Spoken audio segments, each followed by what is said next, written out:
In this alternate timeline, the Battle of Geonosis ended with a devastating twist, one that would prematurely strip Anakin Skywalker of his future with Padme Amidala. The chaos of war, the screams of battle droids, and the rumble of explosions were nothing compared to the silent void left behind when Padme slipped from his life. They had recently reconnected again after many years, but in that short time she had been his anchor and his reason for hope amid the rising tide of conflict. In losing her, Anakin did not just lose a loved one. He lost his clarity, his restraint, and the fragile control he held over the storm within him after losing his mother. As Count Dooku fled the battlefield aboard his speeder bike, he was pursued by Anakin Skywalker, Obi-Wan Kenobi, and Senator Padme Amidala aboard a Republic gunship. Laser fire rained from above as Dooku's escort starfighters attempted to bring down their transport.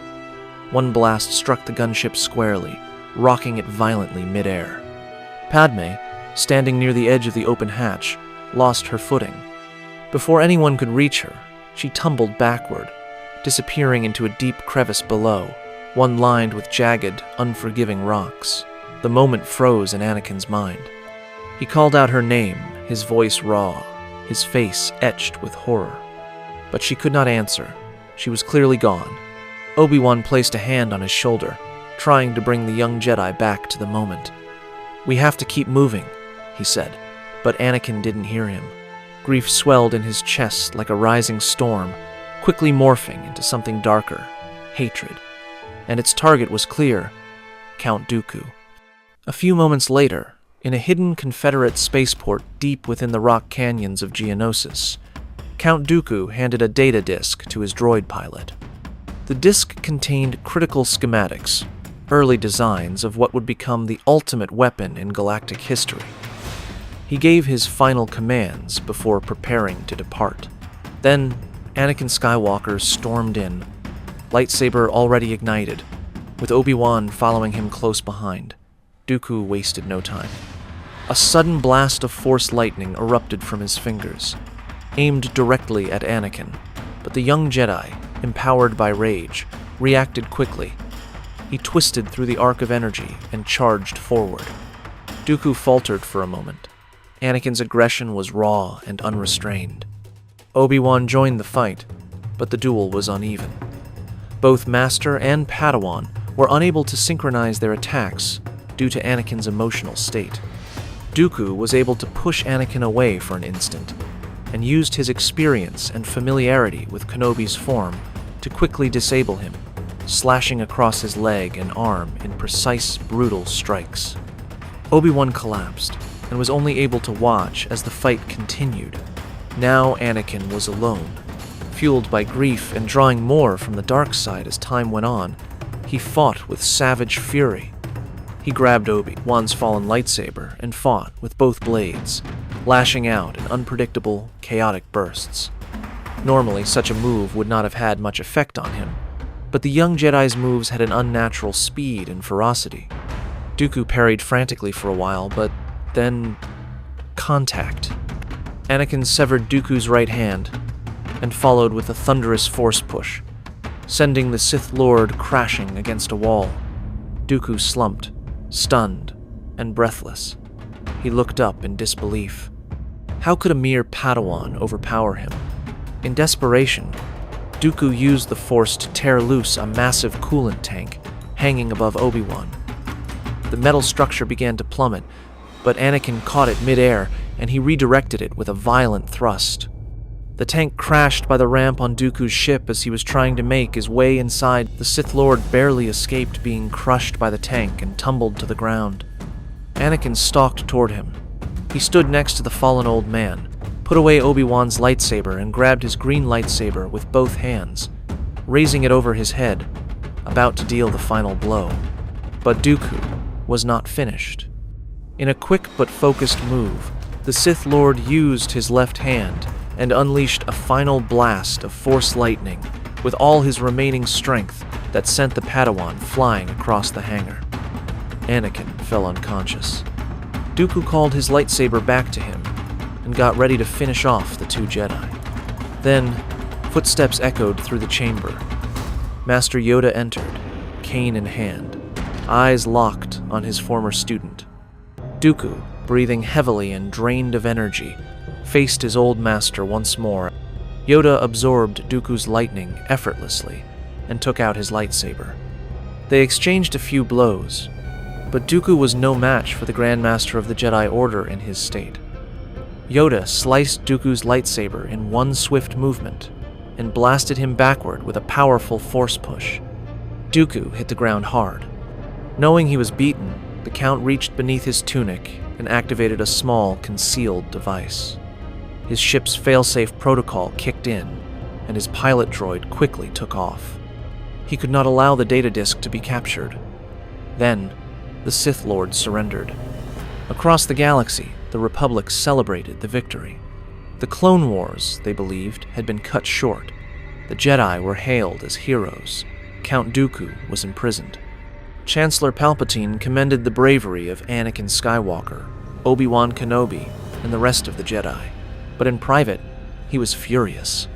With Darth Tyrannus's capture, the Separatists were robbed of their leader. The war that may have been used for his ultimate rise in power and the downfall of the Jedi could end prematurely. And worst of all, Anakin had tasted the dark side, but was far from being under his control. Palpatine acted quickly. The Separatist Council continued to operate, guided in secret by him.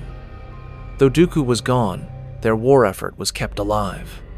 Upon learning about the importance of Padme to Anakin, he had her body secretly recovered and preserved it in stasis in a secure medical facility deep beneath Coruscant. Then, he summoned the young Jedi to his office. The meeting was quiet, personal. Palpatine spoke not as Chancellor, but as a friend.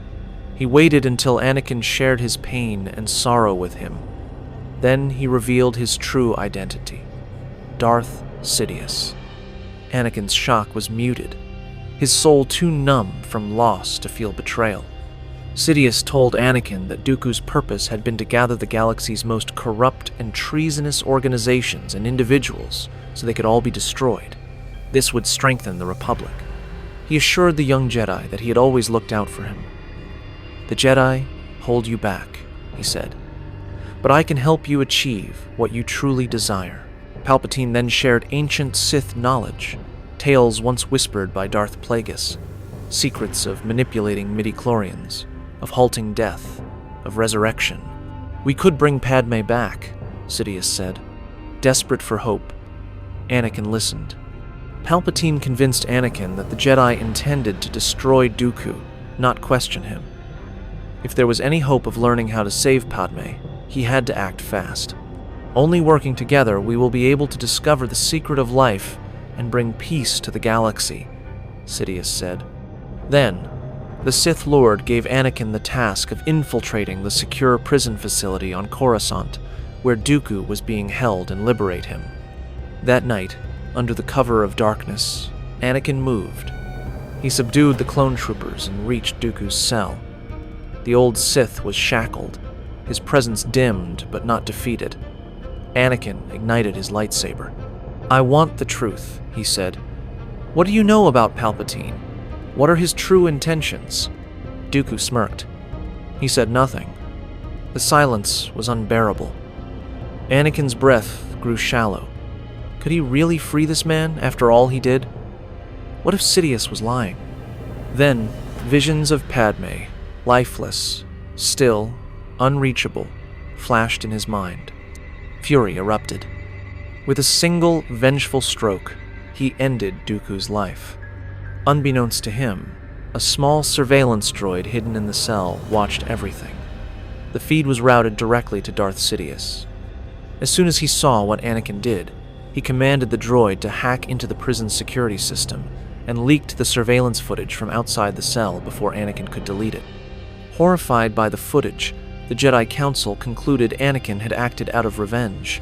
He was expelled from the Jedi Order, and a warrant was issued for his arrest. As Anakin left the prison facility in his starfighter, he learned of the Council's decision and his arrest orders. Without returning to the temple, he rerouted his ship and opened a secure channel to Palpatine. They met in the industrial underlevels of Coruscant. There, Under the glow of molten metal and the hum of unseen machinery, Anakin Skywalker died, and Darth Vader was born.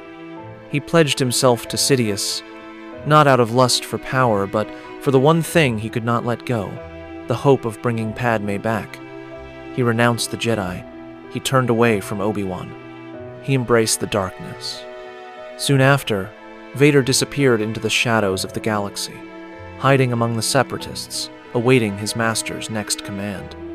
And so began a darker, more tragic future, one where love did not save Anakin Skywalker, but destroyed him. If you enjoyed this video, please like it and subscribe to this channel. Tell us in the comments how you think this story could continue. We post weekly videos with original stories, as well as lore from established sci-fi and fantasy franchises. Thank you.